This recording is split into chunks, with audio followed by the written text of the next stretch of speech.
Hey everybody, it's me, John Ward, and I am back with another Reviews After Midnight. And for the next two reviews, we're going to go old school. The last couple reviews I've done have been with more Hollywood type films that I had never heard of until I saw trailers for. And I thought that you might be interested in, seeing these movies um, that I didn't even know existed.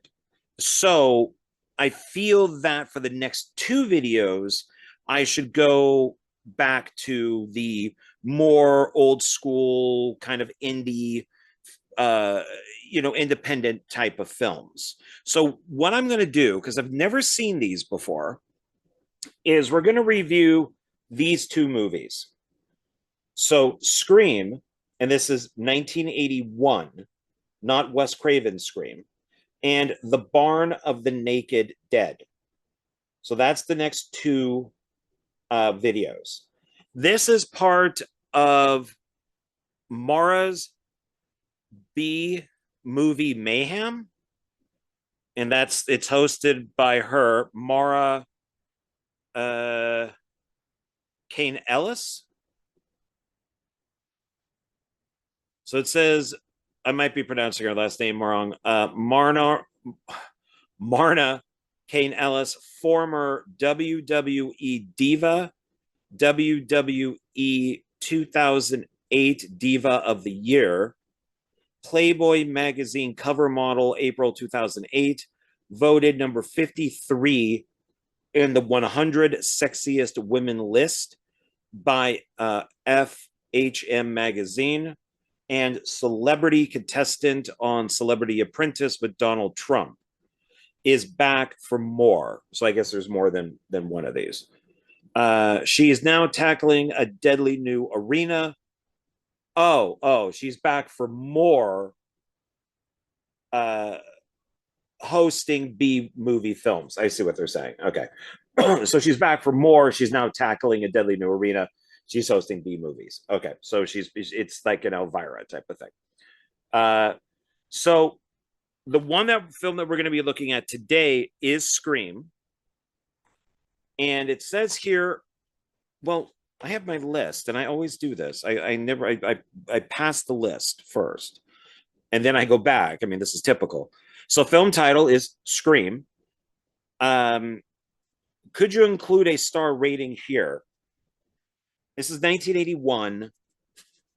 So slasher films were starting to really take off, because we have, it'd be like Black Christmas, Texas Chainsaw, Halloween, and then Friday the 13th.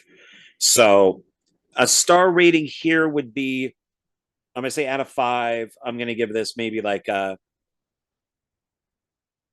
2.5, maybe 2.5 out of 5. So this includes the theatrical trailer. So here's a description. In Scream, a group of people on a rafting excursion happen upon a deserted town and decide to set up camp. Out of the blue, a murder occurs. It appears that the town is not as deserted as they thought. Someone is out there and doesn't want them around. They desperately try to escape, but their rafts are destroyed. What possible hope of survival can they have with no escape and no one around to help? So two things about this is, this does have John Wayne's son in it, John Ethan Wayne. It also has Woody Strode, who's this guy right here. So let's look a little more into Scream. Okay, so what did you expect from the film? Just to be entertained. I had already watched a couple reviews of this film, including a like kind of like a behind the scenes type of thing, kind of like a retrospective on it. So I was expected to honestly be kind of bored, but I was entertained. I enjoyed it until near the end, and I'll explain that. What type of film is it? It's a horror movie. It's I guess a slasher ghost film, if you want to call it that. Does it have a message? None at all. Absolutely none at all. Um, except that the director is a stuntman. He wanted to make a horror film. He got some money. He wrote a script. He gathered up a bunch of friends, and they went out and made this slasher film in 12 days. And he didn't like being a director, so he quit. And it's his only film. Well, actually, he's made two films 1 years later. But at the time, it was his only film, and then he went back to doing stunt work. So the message is, I guess, try something you want to do, and if you don't like it, you can always go back to your original love or profession, which in his case would be a stuntman. What happens in the film? Does the plot make sense? Is it easy to follow? Is it believable? So I'm going to read off of Wikipedia, and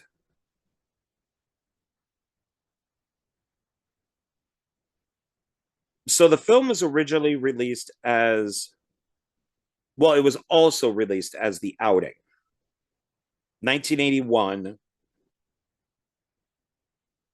and made in 81, but looks like it was released November 4th, 1983. It runs 82 minutes.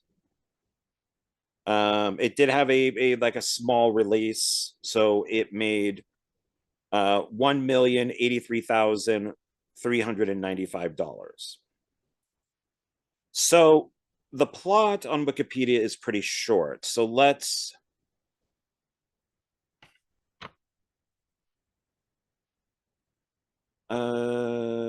okay. So yeah, so this still sticks with question 4 about the plot. Okay. And then we'll kind of look at this as we go. So a group of 12 people, and I don't think it was 12, because there were 3 rafts. So it kind of begins like Deliverance. That's kind of what I got. Since this was the, well, okay, we'll stick with the story. So that's, I got that it felt a little like Deliverance. So there were 3 rafts, I think like 3 people in each raft. So that'd be 9.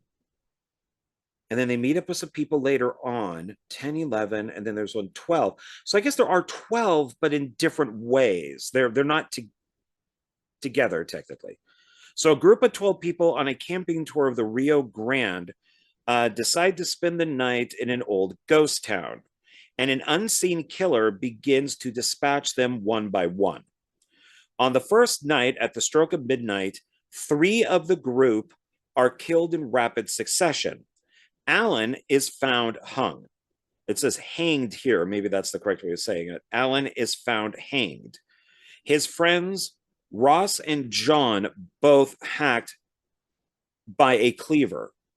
In the morning, the 9 survivors try to leave, but find their 3 rubber rafts slashed apart by someone or something, forcing them to spend another night at the ghost town. During the day, 2 youths on motorcycle bikes arrive, and one of the guides, named Jerry, leaves with one of them to get help from a nearby ranch, which is over 30 miles away. So, okay, so we do see that Alan is hanged, but it's done so quickly. This is a more or less a bloodless film. They don't do it in the worst way possible. You know, a lot of stuff is off screen or behind closed doors. But yeah, I guess I didn't have a problem figuring out that even without seeing his face, that the person that was hanged was Alan, who's one of the older guys. He was sitting on a barrel. I think he gets scared because a woman comes. She's trying to find the bathroom, I think, and she comes from around the corner. He's inside a building, and the killer drops him in front of her, and he's in a noose, but it's done so quickly. If you didn't see the rope, you wouldn't know. So, yeah. And then his friends, John and Roth, both hacked by a cleaver. I guess. I don't know if I think I got that one of them was hacked by a cleaver. The one of the problems is that the film ran out of money. And I have a feeling that because this is a first time filmmaker and he's never directed anything again, hence being first time, uh, he didn't know to get these shots or coverage. So I think I remember one of the two being hit by a meat cleaver, but maybe not the other, or maybe it was done off screen. But okay. So in the morning, the 9 survivors try to leave, but find 3 rubber rafts slashed apart. We never see this. It cuts to them. They're the 3 people are dead. It cuts to them down at like at the edge of the lake or river, whatever they're at, and they're just like, "Oh, great! Where are they? They're gone." And at first, I'm like, "What are they talking? Oh, they must be talking about the rafts." So they had the 3 rafts, but we don't see that they're slashed up, and we don't see that they're missing because we don't really see where they park them. There is a scene where they are paddling up to the shore, but we don't see them like securing the rafts. It's not really a like the camera doesn't linger saying, "Oh yeah, these are their rafts. Something's going to happen to them." Um, we just don't see the rafts at all. We see no slashed rafts. We see no remains. We see nothing. So once again, I don't know, maybe because he ran out of money or he doesn't know what to do. Um, we don't see the rafts. We just, oh, okay, yeah, they're talking about the rafts. That's why they can't go. Um, the 2 people do show up on dirt bikes, which is really kind of weird. The one thing I will say, this ghost town is awesome. I think it's on like the Paramount lot. And because this guy is like a well-known stuntman, he was able to get into places like you and I probably couldn't get into. So he was able to use this old ranch that was probably used in a bunch of like old school westerns and stuff. And it's an awesome set. It is a really cool set because it's a full town, tumbleweeds, and the windows are all boarded up, and it just looks great. So it is a awesome location, and it's one location which I love. So the location itself is great. I love that. So the motorbike guys show up. They do some weird stuff with the bikes that the people are standing outside a building and the bikes are maybe about a building or two down and they got the helmets on and the bikers just keep revving the engines and everything. And you could hear some weird ADR of the people talking, like, what are they doing? Are they crazy? What's happening here? And then the bikes finally go up to them and the one guy takes off his helmet and says, oh, we're lost. We've been biking around this entire area for the whole day. We can't get out. What do we, how do we do this? Where do we go? And then the guy that says all this, the biker, swaps places with one of the tour guides because there's 2 tour guides that were on the rafts that were taking them down the Rio Grande. So one biker, one tour guide get onto the bikes and they leave for this town that's 30 miles away. Okay. At nightfall, Bob takes over as de facto leader. And I got to tell you, I have no idea. I just watched the movie and I have no idea who Bob is or Jerry really or any of these people. I don't think they really said names very much. And the names, if they did not stick because in the first 10 minutes of the movie, you do kind of learn who everybody is, which is nice. We got like the 2 tour guides. I think there's 3 women. There's like 3 other guys. One of them is kind of a jerk. He's actually the guy who beat up Superman or Clark Kent in Superman 2. at the cafe, and then gets his ass kicked at the end. Of course, there's a dumb fat guy with overalls on, and he's wearing like an Oilers hat that's red, white, and blue. And the film has product placement, so he's carrying around with him a bag of Lay's, where the name is right there. They also got a beer God, was it no Dr. Pepper is there. So on their ice chest, it says Dr. Pepper, and all they do is basically drink Dr. Pepper and probably maybe the beer that Dr. Pepper Company makes. So there were, oh, and I want to say Nike because they were using like the Nike shoes. So there was definitely product placement. But of course, the fat guy, he's dumb, overalls, flag type of hat, eating the Lay's. So that's so. So I have no idea what most of these people's names are. I even had to look up who John Wayne's son looked like, and the pictures I found through Google didn't even look like the pictures of him in the movie. So I'm still not sure who he is in the film. Um, at nightfall, Bob takes over as de facto leader of the group and has them set up traps to try to trap the killer, which is basically they take a whole bunch of empty Dr. Pepper cans and put a string on them. And there's the building, which they're in a saloon at the time. It only has one door on it. And then there's the walkway.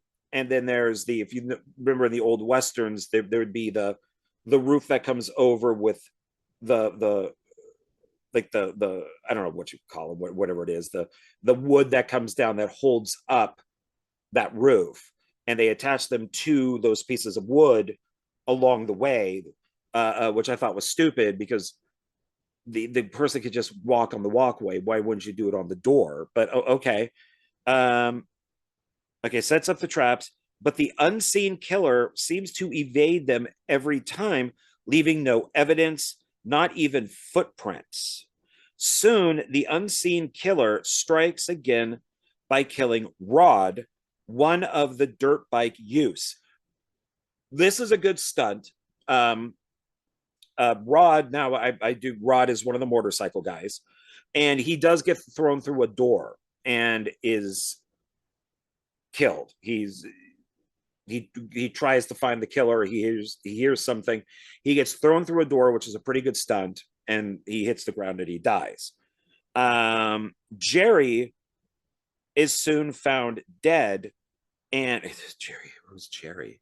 God, I just don't remember these people. Is soon found dead, and Andy is beaten and axed in his face. So Andy, this murder I do remember. He's thrown around in the bar, and when he hits the ground, he's kind of unconscious. He's not hit in the face with an axe. It's in his neck. So we see the axe hit here. It doesn't hit up here or anything. It hits on his neck. Bob is decapitated with a scythe, which is what the poster is. Yeah, so his head gets cut off, while Stan and the overweight, slow-witted Lou, that's the fat guy, are badly injured in a scuffle. At the stroke, which was very confusing to me, at the stroke of midnight, a mysterious horse-drawn stagecoach arrives in the ghost town, being driven by a mysterious cowboy who introduces himself as Charlie Winters. Okay, so this is Charlie Winters is, oh, come on, where's I'm blanking on his name, cast, is Woody Strode. Woody Strode, which is this guy here, is pretty famous.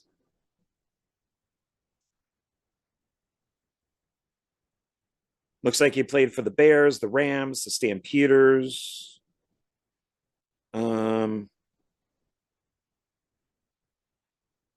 Acting career, Lion Hunters, Balboa the Jungle Boy, Bride of the Gorilla, African Treasure, Dangerous Assignment, Caribbean, uh, City Beneath the Sea, the Royal African Rifles, Demetrius and the Gladiators. He's mostly known from being in Spartacus, Son of Sinbad, Ten Commandments, Tarzan's Fight for Life, Pork Chop Hill. This is Rising fame. Yeah, Spartacus, The Last Voyage. So he did a whole bunch of B movies, and then he started getting bigger. So he is a known, Rawhide, The Man Who Shot Liberty Valance, Tarzan's Three Challenges, Seven Women. He was in the Batman TV show, the Westerns, or the Professionals, I mean. So he's pretty well known. So what's weird with this is, go back to plot here.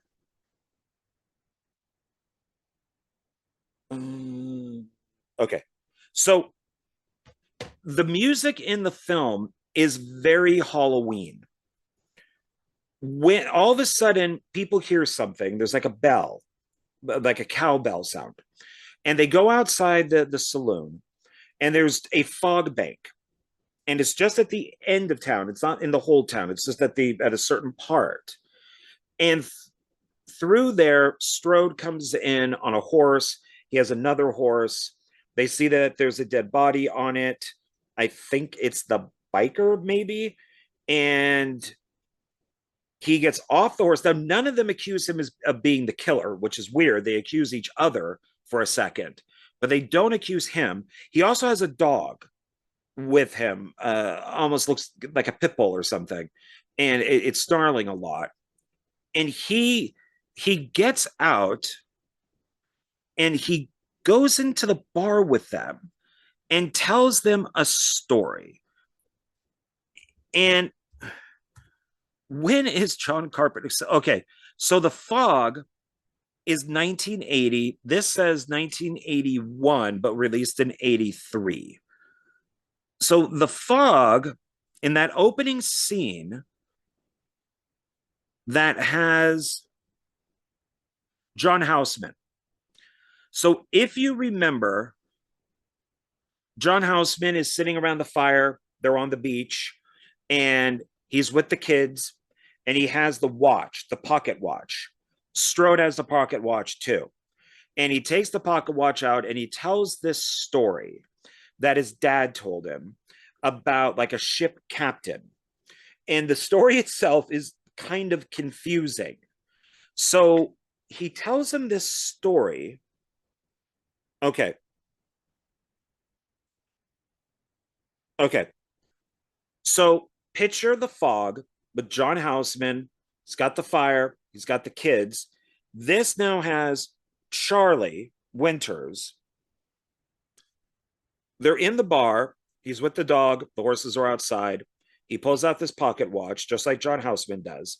He opens it. We see the time. It's just about midnight. And Winters does the same thing. He pulls this watch out. And it says here, Charlie tells the group that he has been hunting the killer for over 40 years and also claims that the culprit is a ghost of an old sea captain who drove people out of the town years ago. The rest of the survivors are wary about trusting Charlie, but soon realize that he may be their only hope for survival.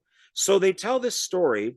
So I guess we're supposed to assume that the town is a literal ghost town, that the ghost of the sea captain is killing them because we never see the killer. If it's a ghost, I don't know how the people who are being killed are seeing the killer, because they acknowledge the killer. Uh, and so he finishes the story, which sounds very much like the John Houseman story about the townspeople crashing the ship. It had lepers. They get the gold. 100 years later, they're coming back for revenge. This sounds very similar. You have a at the beginning of the film, we see a painting of a ship. It goes down to these three bakers. Two of the bakers' heads are cut off. One of them has, I think it's a meat cleaver, and there's blood on it. And he's looking at, like, smiling, looking at the two beheaded, like, little statues. And at the end, we see that the little statue with the meat cleaver, his head is now cut off. Like, we see the picture, and the camera goes up, and we see that it's the captain who kind of speaks to us. And we look at and I think it says 1892 is when the painting was painted. So that's what we're supposed to believe. So it sounds very much like they're just ripping off the fog. And the stuff when Charlie Winters is there is the music is the fog. It's very much the fog. So when Charlie wanders off with no explanation, because they only had Strode for one day, they could only afford him for one day. Rudy takes over as leader of the group and takes the survivors to barricade themselves in a wood shed as the killer tries to break in. Yeah, the door is poorly locked, and it just has a piece of wood holding it. But for some reason, this piece of wood that's just up against the door is enough to hold this person or force in. Um, and it says just when Lou, the fat guy, simple-minded Lou, is pulled out of the shed and is about to be killed because he's got the Seath. Seath is, I think that's how you say it. I think that's on the poster. Um, Charlie reappears and shoots the killer, revealed here to indeed be an invisible force. So that this invisible force or ghost is affected by bullets, which then drops the scythe. Scythe. I think that's it. Scythe. I think it's Seath. Scythe. Charlie then rides away into the night. Minutes later, a ranch owner, who's the guy who actually owns the ranch, they got an extra day of filming out of it because they gave, like, the owner and his wife some screen time. So minutes later, a ranch owner and his wife arrive on the scene in a pickup truck to greet the to meet the survivors, the relieved survivors. Okay, so what it says here is the writer director was influenced by Agatha Christie's 10 Little Indians when writing the screenplay, though the production of the film was fairly loose, with the script being unfinished when the shooting had begun. Additionally, the director stated that the production was cut shorter than initially planned due to lack of funding. The cast of the film were unaware of the killer's identity throughout the production. The film had the working title of Butcher, Baker, Candlestick, Maker. Then it went to The Outing. Then it went to Scream. And I knew the Scream title was fake because it was just black with white writing on it, while everything else looked totally different. So I'm like, this was definitely retitled. And that's when I started looking stuff up. The film was shot at Lake Piru and on the Paramount Pictures movie ranch in Angora, California, over a period of 11 days. I heard it was 12. So, and the critical response was really bad, calling it really boring and horrible and everything. So, to get back to this, So I told you what happens in the film. Does the plot make sense? No, not at all. Was it easy to follow? No, not at all. Is it believable? No, not at all.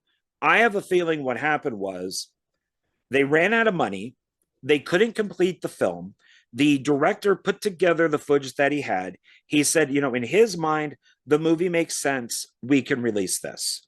And maybe there was an actual killer, because what I found online is the those like butcher guys or chefs, and the photo and the picture of the boat and everything were shot at the director's apartment. So those were shot, either before or after the movie. It looks like they weren't part of the initial um, film, because it doesn't make any sense to the rest of the movie. But I guess if you add in the dead ghost captain, sea captain, and you show the picture, I guess. So I think that there was a killer. It might have been somebody completely unknown, or maybe it was one of the people on this rafting trip. They ran out of money and they just couldn't finish it. He couldn't reveal who the killer was. The cast is asking who the killer is. The director's saying, well, you're going to have to wait and find out. Well, he didn't have enough money to film who the killer was. And this, of course, being 1981, everything he shot it on 16, blew it up to 35.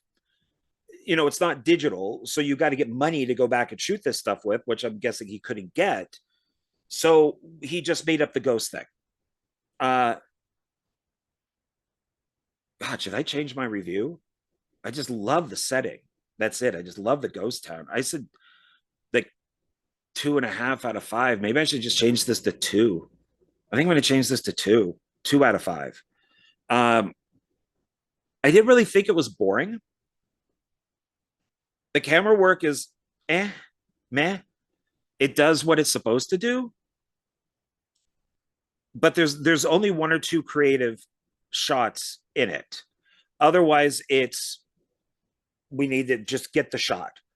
We just, if it's a group of people, we just need to shoot the group of people. So we'll do a wide master. We'll go in, we'll get some close-ups. We're done. We're not going to worry about interesting angles. We're not going to worry about getting stuff from overhead. We're not going to worry about any of that. If people are just, sitting in the saloon, we're just going to shoot what we need in the saloon. And it will be just in a very normal, non interesting type of way. Um, so, who are the main characters? What are they like? Who are the actors playing these parts? Are they good in the parts? Nothing wrong with the actors, because a lot of these actors are old school pro actors. Some of them were used on like a casting call. Um, uh, the acting was fine. There was absolutely nothing wrong with the acting whatsoever. Uh, the main characters were these group of, I really think it was like 9 people. And it was the 9 people, really just the 9 people were the main characters. What were they like? They all, most of them had different types. You had the fat dumb guy. You had the tall jerk husband who's not going to take no crap from no female. Um, Different people like that. You had the woman who would stand up to him. So most of them had their own identities, which was nice. Who are the actors playing these parts? I had mentioned that one of them is John Wayne's son. And then other ones were old school actors from like old westerns and stuff that the director did stunts on.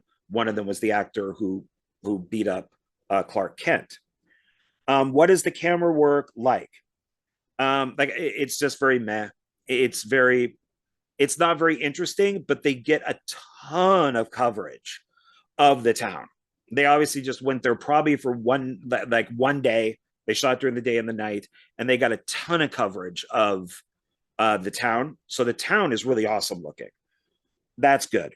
If there were special effects, barely any, barely any. And what they did was fine, I guess. Nothing looked fake because there were barely any. Are there beautiful scenes? Not really. No, there's like 2 interesting scenes. Um, Are there camera movements when the camera is used in interesting ways? Two, like I said, two shots. Did you enjoy the film? Why or why not? Um, were there good and bad points? I did enjoy the film. I did look a couple of times at the time. It is a slow burn. It takes a while if you don't like talking and walking and gaps between the killings. You're probably going to find this really dull. Like I said, I liked the town. I liked the old school actors. I already knew a little bit of the history of the movie before going into it. I just hadn't seen it. So I found the movie more interesting than anything else, but it is a slow burn. And normally a slow burn, actually, I'm going to take that back. Normally a slow burn means it's slow and then action hits, like The Evil Dead. This is just slow. It's just slow. But I didn't find it probably as slow as most people would. Were what were its good and bad points? Bad points is the film is never finished. Uh, Good points for the town. What scene did you particularly enjoy or remember? Why is it good? The guy being thrown through the door because I think he was a stuntman, so that looked good. The axe going in the neck, I liked. Uh, the the the simple-minded fat guy. He has a couple Charlie Brown moments where his head go down and he just kind of walks away from people because he's embarrassed. I don't know if that was meant to be funny, but I just kept hearing that Charlie Brown sad music that they also parody in Arrested Development. So I thought those, that stuff was funny. What scene did you particularly not enjoy, and why was it bad? Just anything that I kind of had to guess about. If you're not going to film the rafts destroyed or us seeing them maybe all the way out into the lake, um, then have a character say, "Oh crap, our rafts are gone," or "They've been destroyed." Have them say something. Don't make me kind of wonder for a second. Oh, they must be talking about the rafts. Um, would you recommend this film, and to what sort of people? Well, it's a horror film, so I'd recommend it to horror film people. It is called Scream, but it has nothing to do with Wes Craven's Scream or the series at all. In fact, this came out, obviously way before Scream, so they weren't even trying to go off that title. They just decided to call it Scream. Uh, I would only recommend it to people that are interested in the making of this type of movie. Like I had mentioned, a stuntman who wanted to direct the film, who got money, who got his friends together. They were able to film, at Paramount. They had, 11, but got 12 days. And then they ran out of money.